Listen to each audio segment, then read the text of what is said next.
నమస్తే. Breaking news చూస్తున్నాం. మహారాష్ట్ర పూణేలో ఘోర ప్రమాదం జరిగింది. కుండుమల ప్రాంతంలో ఇంద్రాయణి నదిపై వంతెన కుప్పకూలింది. ప్రమాదంలో 6 వ్యక్తులు గల్లంతైనట్లు సమాచారం. స్థానికులు 20 మందిని కాపాడారు. భారీ వరద రావడంతో ఇంద్రాయణి నదిలో ప్రవాహం పెరిగింది. వీకెండ్ కావడంతో భారీగా పర్యాటకులు తరలివచ్చారు. ప్రమాద స్థలంలో సహాయక చర్యలు కొనసాగుతున్నాయి.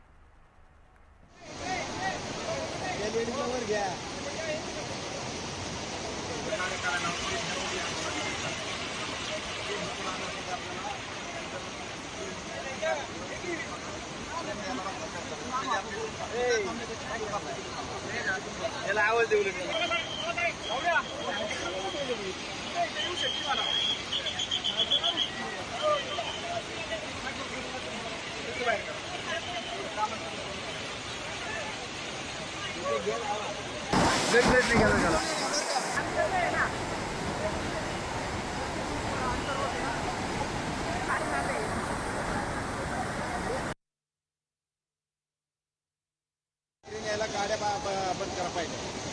क्रेन आणावं लागणार आहे. क्रेन तुम्ही लक्ष तिकडून गेलाय इथं बघा. మహారాష్ట్ర పూణేలో ఘోర ప్రమాదం జరిగింది. కుండుమల ప్రాంతంలో ఇంద్రాయణి నదిపై వంతెన కుప్పకూలింది. ప్రమాదంలో 6 వ్యక్తులు గల్లంతైనట్లు సమాచారం. స్థానికులు 20 మందిని కాపాడారు. భారీ వరద రావడంతో ఇంద్రాయణి నదిలో ప్రవాహం పెరిగింది. వీకెండ్ కావడంతో భారీగా పర్యాటకులు తరలివచ్చారు.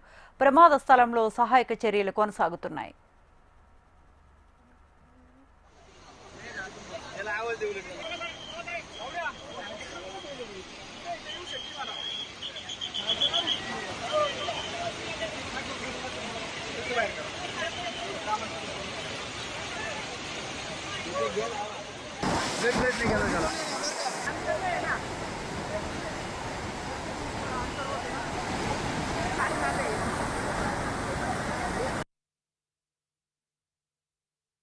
क्रेन याला गाड्या बंद करा पाहिजे. क्रेन आणावं लागणार आहे. क्रेन तुम्ही लक्ष तिकडून गेलाय इथं बघा. इकडे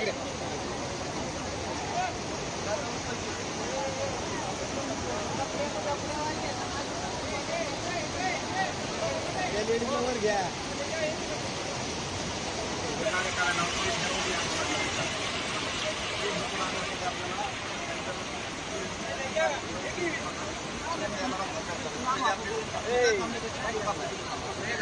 याला आवाज देऊ लागला.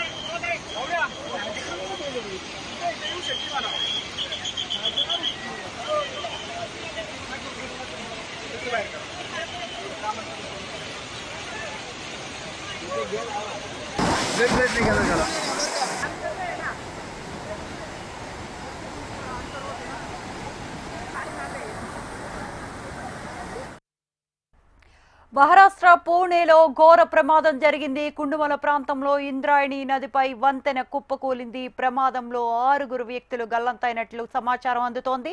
20 మందిని ఇప్పటికే కాపాడినట్లు తెలుస్తోంది. ఈ ఘటనపై మరింత సమాచారాన్ని మా కరెస్పాండెంట్ ఆర్కే లైవ్ లో అందిస్తారు. ఆర్కే, ఈ ప్రమాదం ఎలా సంభవించింది? దీనికి గల వంతెన కుప్ప కూలటానికి గల కారణాలేంటి?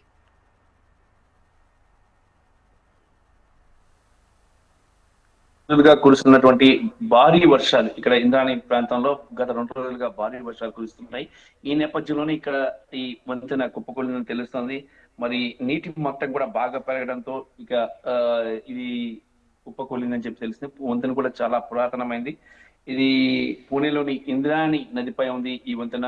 మరి దాదాపుగా ఇక్కడ ప్రయాణికులు ఎక్కువ మంది దీని మీద పర్యటిస్తుంటారు. ముఖ్యంగా పర్యాటకులు, వేరే ప్రాంతాల నుంచి వచ్చిన పర్యాటకులు ఇక్కడ ఉన్నారు.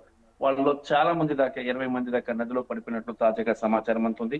ఎన్డీఆర్ఎఫ్ బృందాలు రంగంలోకి దిగాయి. కొంతమంది ఒక 6గురిని కాపాడే ప్రయత్నం అయితే చేశారు.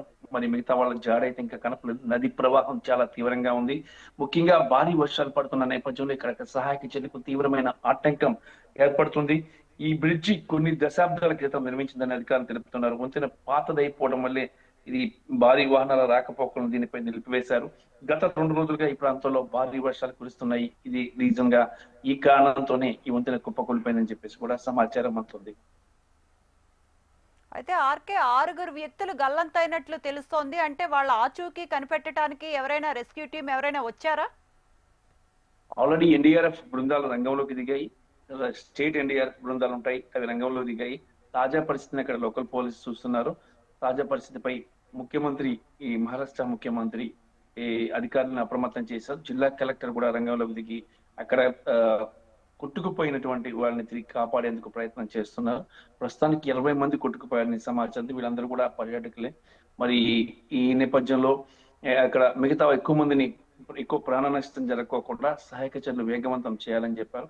యాక్చువల్గా అయితే ఈ వంతెన మీద దాదాపుగా పూర్తిగా వాహనాలు రాకపోకలు నిలిపివేశారు. మరి 2 రోజులుగా కురుస్తున్న వర్షాలు, వంతెన చాలా పాతదిగా ఉండటం, వీటన్నిటి రీజన్స్ తో ఇది కుప్పకూలిపోయింది. మరి ఏదేమైనా సరే ప్రస్తుతం అయితే ఇక్కడ సహాయక చర్యలు మాత్రం వేగవంతంగా జరుగుతున్నాయి. తాజా పరిస్థితిని మహారాష్ట్ర ముఖ్యమంత్రి పర్యవేక్షిస్తున్నారు. Right RK, thank you.